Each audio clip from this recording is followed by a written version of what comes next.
YS Jaganmohan Reddy గారు మాజీ ముఖ్యమంత్రి, పులివెందుల ఎమ్మెల్యే, మన కడప జిల్లా వాసి.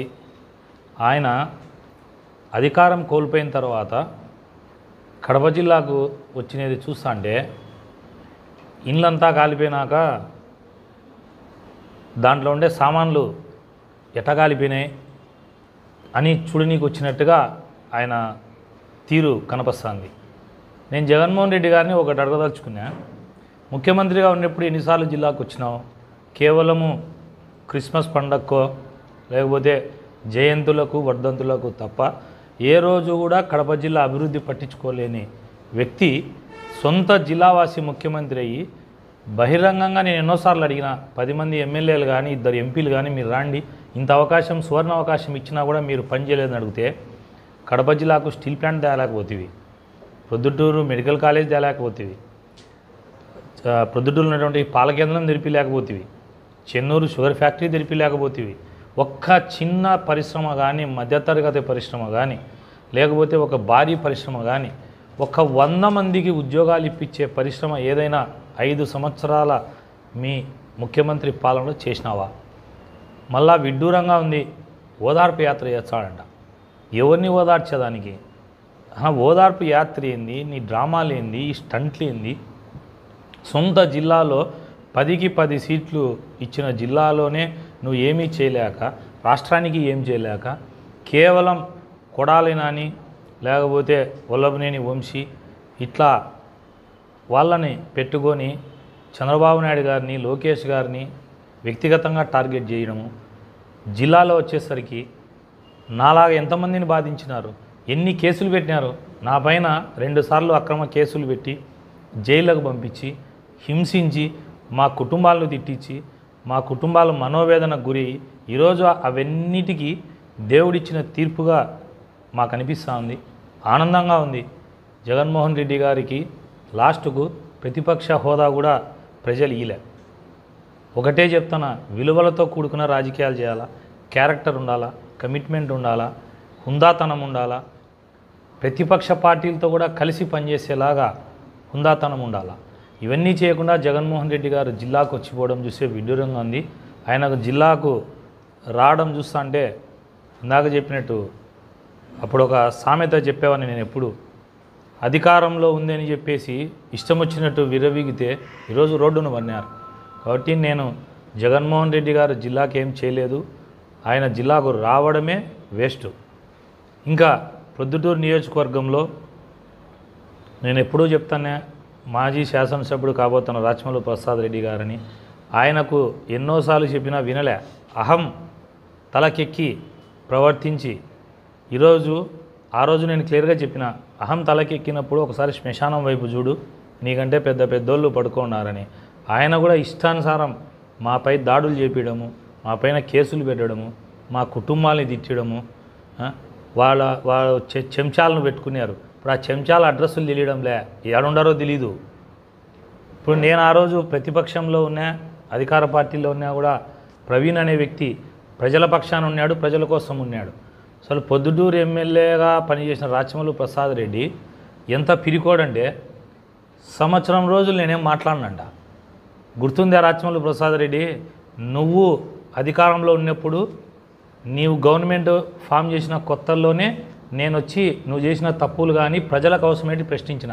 సంవత్సరం రోజులు నేను ప్రస్తుకే రాను అని మాట్లాడినావంటే హస్తసన్యాసం చేసినావు, అంటే యుద్ధం చేయకుండానే నువ్వు తల ఉంచినావు. ఇప్పటికి కూడా రాచమల్లు ప్రసాద్ రెడ్డికి చెప్తానా, ప్రజల సమస్య వస్తే నువ్వు ప్రతిపక్షంలో ప్రశ్నించు. ఏమంత భయమా నీకు? తప్పేమి, నువ్వు ప్రశ్నించు. ప్రజలకు తప్పు జరిగితే సంవత్సరం రోజులు రాను తర్వాత మాట్లాడుతా అంటే సంవత్సరం రోజులు నీకు ప్రజల అవసరంలే, ప్రజల కష్టాలు అవసరంలే. ఇంకొకటి, ప్రొద్దుటూరు నియోజకవర్గంలో ఉన్నటువంటి అధికారులకు చెప్తున్నా, ముఖ్యంగా పోలీసు అధికారులు, ఇంకా రాచమల్లు ప్రసాద్ రెడ్డి వాసన, బంగారెడ్డి వాసన పోలే, ఇష్టానుసారం వ్యవహరిస్తున్నారు. మీ అందరి పేర్లు లోకేష్ బాబు రెడ్ బుక్లో ఎంటర్ చేపిస్తా. ఇప్పటికైనా ప్రజల కోసం పనిచేయండి. ఇంకా బంగారెడ్డి కోసమో, రాచమల్లు ప్రసాద్ రెడ్డి కోసమో, ఇంకొక వ్యక్తి కోసమో పనిచేస్తే రేపు జరగబోయేదానికి తీవ్ర పరిణామాలు ఉంటాయి. ఎవరెవరైతే ఈ 4.5 సంవత్సరాల్లో తెలుగుదేశం పార్టీ నాయకుల్ని నాతో సహా నాతో పాటు పనిచేసిన పద్మనాభరెడ్డి అన్న కానీ దస్తగిరి అన్న కానీ కేసులు పెట్టి మన వాళ్ళను తెలుగుదేశం నాయకుల్ని కార్యకర్తలను ఇబ్బంది పెట్టిన పోలీసు వాళ్ళందరినీ కూడా లోకేష్ బాబు రెడ్ బుక్లో ఎక్కిస్తాడా?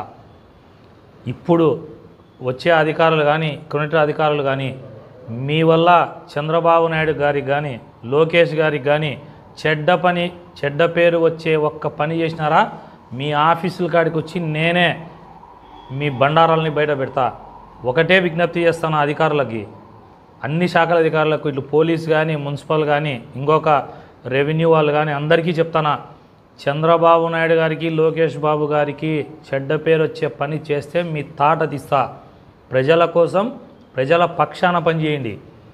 దొంగ ఇసుక ఎత్తడం కానీ మట్కా క్రికెట్ గ్యాంబ్లింగు అసాంఘిక కార్యక్రమాలు ఏమైనా మీరు గన ప్రేరేపించినా అందులో మీ సహకారం ఉందని తెలిసినా డైరెక్ట్గా లోకేష్ బాబు గారి దృష్టికి చంద్రబాబు నాయుడు గారి దృష్టికి తీసుకుపోతా. ఒళ్ళు దగ్గర పెట్టుకొని ప్రజలకు పనిచేయండి. మీకు డబ్బు జీతాలు ఇచ్చేది ప్రజల రెక్కల కష్టం నుంచి మీకు జీతాలు వస్తున్నాయి. మీరు దాన్ని సద్వినియోగం చేసి తెలుగుదేశం పార్టీకి ముఖ్యమంత్రి చంద్రబాబు నాయుడు గారికి ముఖ్యంగా యువ నాయకుడు లోకేష్ బాబు గారికి మంత్రి లోకేష్ బాబు గారికి మంచి పేరు వచ్చేటట్టుగా ప్రజాపాలన అందించండి. దానికి రాజకీయ నాయకులుగా మేము సహకరిస్తాం. రాచమల్లు ప్రసాద్ రెడ్డికి కూడా విజ్ఞప్తి చేస్తాడా, హృదయపూర్వకంగా పిలుస్తాడా, ప్రజా సమస్యలు ఉంటే బయటికి రా, మాట్లాడు, ఏదన్నా ప్రజలకు అవసరం ఉండేది చెప్పు.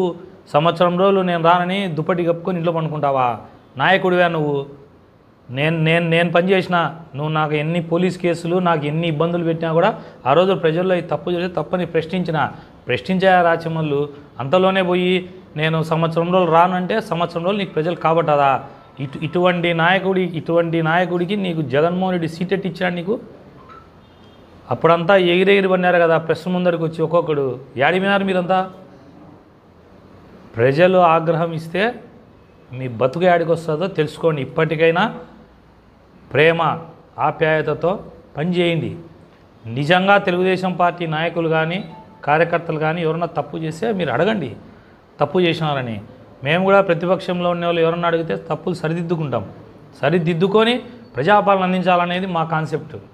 ఎక్కడ కూడా చంద్రబాబు నాయుడు గారు ఒకటే చెప్పినారు, విధ్వంసాలు కానీ దౌర్జన్యాలు కానీ దిగద్దని చెప్పినారు. ఇంకా ఇక్కడ పోలీసు అధికారులు ఇసుక దోలే వాళ్ళకి వీళ్ళకు కొమ్ము కాస్తున్నారు. అన్ని ఫోటోలు తీస్తున్నాం, గూగుల్ మ్యాప్తో ట్యాగ్ చేసి పెడతాడా. అన్నీ కూడా లోకేష్ బాబు గారి దృష్టికి తీసుకుపోతా. తెలుగుదేశం పార్టీ ప్రొద్దుటూరు నియోజకవర్గటువంటి కార్యకర్తలకు కానీ నాయకులకు కానీ గత 5 సంవత్సరాలుగా ఇబ్బందులు పడిన ప్రతి ఒక్కరూ ఎవరు అధైర్యపడకండి. లోకేష్ బాబు గారితో నేను మాట్లాడినా, మీకు ఎటువంటి ఏ ఇబ్బంది వచ్చినా ప్రజలకు కూడా, ఓన్లీ నాయకులు కార్యకర్తలే కాదు ప్రొద్దుటూరు ప్రజలకు కూడా ఏ ఇబ్బంది వచ్చినా కూడా నా ఆఫీసుకు కానీ నా ఇంటి దగ్గరికి కానీ రండి, మీ సమస్యల్ని నాకు తెలియజేయండి. నా లెవెల్లో పరిష్కారం చేస్తా. పై లెవెల్లో అయితే కనుక లోకేష్ బాబు గారి దగ్గరికి తీసుకుపోయి మీ సమస్యలన్నీ పరిష్కారం చేస్తా.